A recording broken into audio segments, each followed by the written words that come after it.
What's up YouTube? Welcome to today's video where we're going to go over one of my favorite builds of all time because it combines my two favorite things in life. The big beefy Maroider and the most aesthetic skill in the game, Kinetic Blast. Now this guy is lacking aesthetics, so he's not peak aesthetics because he doesn't have Celestial Kinetic Blast. How can you possibly play the game without Celestial Kinetic Blast when you're actually using Kinetic Blast? Now, I know the reason why, because sometimes you lag more. But basically, this skill is a joy to play. As you can see here, this is actually Wave 26 Simulacrum. Let's go fast forward a little bit to see what it looks like. And the build is relatively tanky, as you can see. And this build, whoa, look at that damage. That's not too bad, man. And this is without Headhunter and only Mage Blood. And I say only Mage Blood, but look, the guy even used all his flash for Mage Blood. Oh, you guys can't see because I'm blocking it. But basically, this build is a strength stacker, and the way it scales its damage is you convert the strength, and it gets converted to spell damage, and then the spell damage gets converted to attack damage, and your flat damage for your boots. And that's pretty much the TLDR. Now, the reason I wanted to showcase this build is because every single day, I pretty much sort by DPS. I try to look for the next cool build that I can show you guys, and maybe give you some inspiration for a build to min-max. And all of these builds are the same. I don't want to showcase a Flicker Strike build or another Lightning Conduit or a Cast on Crit Ice Spear because, frankly, everyone has seen it already. But this build here is Giga Chat. It's the only purple color build on the PoE Ninja. And as you can see here, it's 105 million Power Siphon. It has 16 million Kinetic Blast for clear.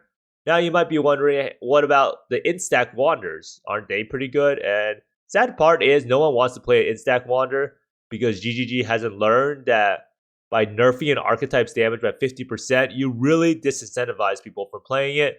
So as you can see here, there are some tricksters actually, which is pretty cool. And of course, it is Doriani's prototype. What other build besides Doriani's prototype could get that high of damage? But basically, we're going to talk about the number one Power Siphon Wander Berserker Strength Stacker. Now, you might be wondering, why play Berserker or Strength Stacker? Now, the reason you want to play Strength Stacker is the boots allow you to get a bunch of flat damage, and Berserker just grants you a lot of attack speed, which solves a huge problem of this build, which is a lack of attack speed, and it also gives you a 40% more damage multiplier. And Undeniable also allows you to convert your accuracy rating, which you'll get a lot of, into attack speed. Now, as I said earlier, attribute stackers are a lot less popular in this league. A lot of people last league were playing deck stacking Spectral Throw or deck stacking Venom Gyre. They're playing in stacking Wander, and they're even playing strength stacking Molten Strike or something like that. But this league, without the Sentinel boot mods, every single attribute stacker has pretty much lost half its damage. Now, the nice thing about Replica Albron's Warpath in this league is that those are untouched. So you pretty much have access to Mirror Jewelry, which could potentially be better than, let's say, the normal synthesized Strength Implicit Rings. So you could potentially get some crazy, insane DPS output. I haven't really seen anyone reflect anything that was super GG, like say like 150 Strength, 100 attributes, and 50 multi. But I think if the build ever got popular enough and the league was more popular, they would definitely show up. Now, the build is very, very similar to Strength Stacking Venom Gyre. So a lot of people know that I actually played the build a lot in the past. And the build is extremely, extremely similar to it. Even the tree is relatively similar. But there are some weaknesses for this build, which we will go over. But anyhow, let's go see what this build actually entails.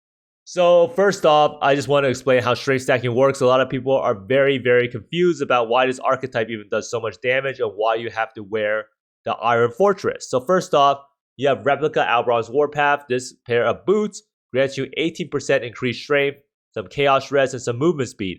But most importantly, it says cannot deal non-chaos damage and adds 1 to 80 chaos damage to attacks per 80 strength. So all of our base damage is going to be coming from the boots. And then we're going to be stacking as much strength as possible so we can get as much base chaos damage as possible. Now we have all of this base chaos damage. You might be wondering, how do you actually scale this chaos damage? And we use this lovely chest called Iron Fortress. Now Iron Fortress seems not that great at point blank, but it is actually insanely good. So first off, if you have like a lot of strength, you will have pretty much 75% chance to block. It also grants 120 strength, which is really strong. But most importantly over here, you can see strength's damage bonus instead grants 3% increased melee. Now, if we actually look at it here, strength usually grants 1% increased melee physical damage. So this pretty much triples the effectiveness of strength. Now, the reason why we care about melee physical damage is because there is a node called Iron Will, which converts strength's damage bonus to spell damage. So if you can see right here, and Iron Will is over here, strength's damage bonus applies to all spell damage as well. So what this means is that all of that melee physical damage gets converted into spell damage, and here's where the magic happens in the bedroom. So we have Battle Mage's Cry. Now what Battle Mage's Cry does is it's pretty much a Crown of Eyes effect. So it grants you, makes it so that increases and reduction to spell damage apply to your attacks at 150% of the value. Now, you might be thinking 150%, why not just use Crown of Eyes? Well, the reason behind not using Crown of Eyes is you can scale the Warcry buff effect from, from the nodes on the tree and the helmet enchant. So you can see here the helmet is increased Battle Mage's Cry effect. Now this means that we can get this Warcry buff effect to up to 220% compared to just 150% from Crown of Eyes. And that is huge. That means we're getting so much increased attack damage. If we actually look right here, and we'll examine this later on, 3,558% increased damage, and almost all of it is from spell damage. So that is pretty much how the build functions. So hopefully it's a pretty good TLDR on why this build actually does its damage. Now, next up, we want to go look at the gear for this build and see what exactly is going on. So he uses a Red Blade Banner. A nice part about Red Blade Banner is that you actually get to have Warcries have infinite power. So what that means is that even when there's no mobs nearby and you use Battle Mage's Cry, you will have the maximum amount of the Warcry effect, allowing all of your spell damage to be converted to increased attack damage. This build also uses 3 synthesized jewelry with percent strength implicit. And the reason being why you have to use these percent strength implicits instead of the reflected jewelry is because you get so much base strength from your cluster jewels. So we have 2,800 strength, and we get so much strength from these cluster jewels right here, so that it is a lot harder for a reflected jewelry to beat it out. However, I do think 1 reflected jewelry might be good, but it really just depends if people are even looking for it. And you pretty much have to craft out a really good ring and then use it on the reflecting mist. So in my opinion, it's probably better to use a reflecting mist one if it actually exists. Now, I was going to say 8-link kinetic blasts are used for the clear skill, but the kinetic blast, as I've learned, is actually in the chest piece, and the main skill with 100 million DPS is in the 4-link. So you can see here for the gloves, you have Power Siphon Barrage, Awakened Void Manipulation, increased crit damage, and then the gloves actually grant you slower projectiles, faster attacks. Socketed Gems has 16% more attack and cast speed, and Socketed Attacks have 70% multi. So you can see here, we get a lot of damage bonus from the gloves for our actual main link.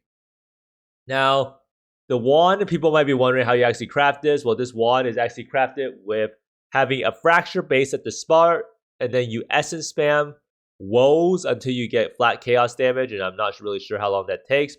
But once you get that, you want to make sure you have a prefix remaining, and then you craft down prefixes cannot be changed. You use Ashling until you get a Veil prefix, and when you get a Veil prefix, I think it's like a guarantee or 90% chance to get Chaos Pen.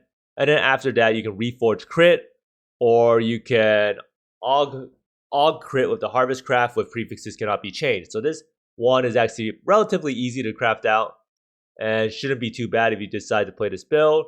Now the helmet is an interesting piece of gear. As you can see here, the helmet, you can see 1% increased critical strike chance per 10 strength.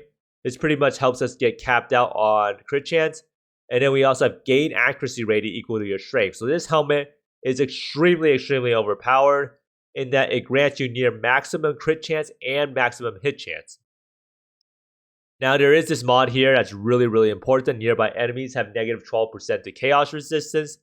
As you may know, it is very hard to get Chaos Pen on this build. It's really hard to penetrate chaos damage, so that's why this mod is really important for damage. Now, Mage Blood at this point in this build is pretty much used to fix resist, drain attack speed, and gain crit chance. So you can see attack speed, crit chance, and additional resist, and reduce mana cost of skills. Now, I'm also pretty sure that Witchfire Brew is probably a huge damage increase, right? Because he doesn't have Witchfire Brew. Oh, he has a Despair somewhere. So let's see, where does he actually put the Despair? Actually, I'm not really sure why. Oh, he has Mark on hit, so he doesn't have a curse cap. So if he actually technically anointed somehow Whispers of Doom and used this Witchfire Brew, it would be 11% damage, which is not that great. And that's pretty interesting. But overall, the undeniable jewels are used to convert the accuracy into attack speed, and this is the forbidden jewels. This build is actually pretty expensive in terms of the amount of jewels you have to get. So the forbidden jewels, you can see here, always allocates undeniable, and that is actually a juggernaut node, and this is gain accuracy rating equal to twice your strength. So we gain a bunch of accuracy rating from this node, and then we get our increased attack speed per 150 accuracy rating. So you can see here, there are a lot of synergistic elements to this build that allows this build to pretty much pop off, right? So next up, we want to look at the damage scaling. So the damage scaling, as you may know, Power Siphon and Ice Spear, all those skills like that, they're incredibly good for single target on PoE Ninja because POB counts as every single projectile hitting the boss. So you can see here, it's 13 projectiles, get 3 from Barrage, 9 from Power Siphon, and 1 from the base. So you don't really scale projectiles that much. You don't use Dying Sun, you don't use +2 Power Siphon Helm. And next up is where the magic happens again. You can see 3,558% increased damage. And you might be thinking, oh, does he have any more multipliers? Well, he has 1%. And that's because Barrage applies a negative 61% damage multiplier. And then you get 30% more from point blank as long as you stand nearby the enemy. 18% from slower projectiles. 40% from Aspect of the Carnage on your Ascendancy. And 20% from Berserk. Now, in terms of flat chaos damage, all of the flat chaos damage comes from your Replica Albron's Warpath. And then a little bit of it comes from your wand. So you can see here the wand is a paltry amount compared to how much the actual boots give. Now 6.94 attack speed is pretty high compared to most wanders. As you may know, 6.94 attack speed is actually crazy. And you just get a bunch of attack speed from, from Undeniable Jewel. You have faster attacks on your gloves.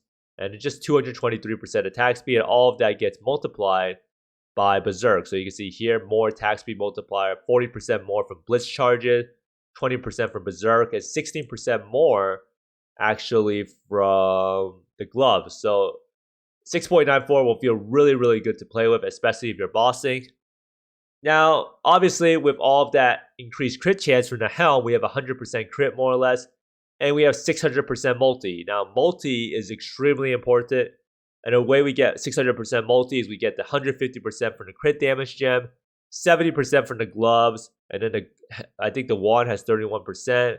And then this person pretty much crafted all of their gear with the Essence of Scorn that gives multi. So he has 75, 80% on the jewelry, 29% from the Precision Watcher's Eye, and then the base tree also gives some, some crit multi. So I think the Ascendancy here, Flawless Savagery, 25% multi. And he has Disintegration, which I'm not really sure where Disintegration even is.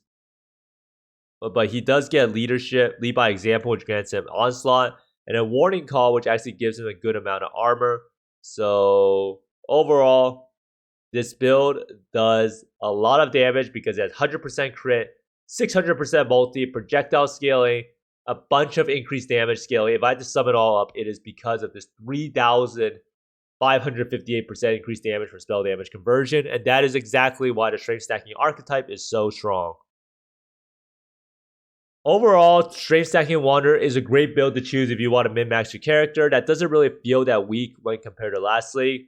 A lot of builds this league have like post Sentinel Fatigue.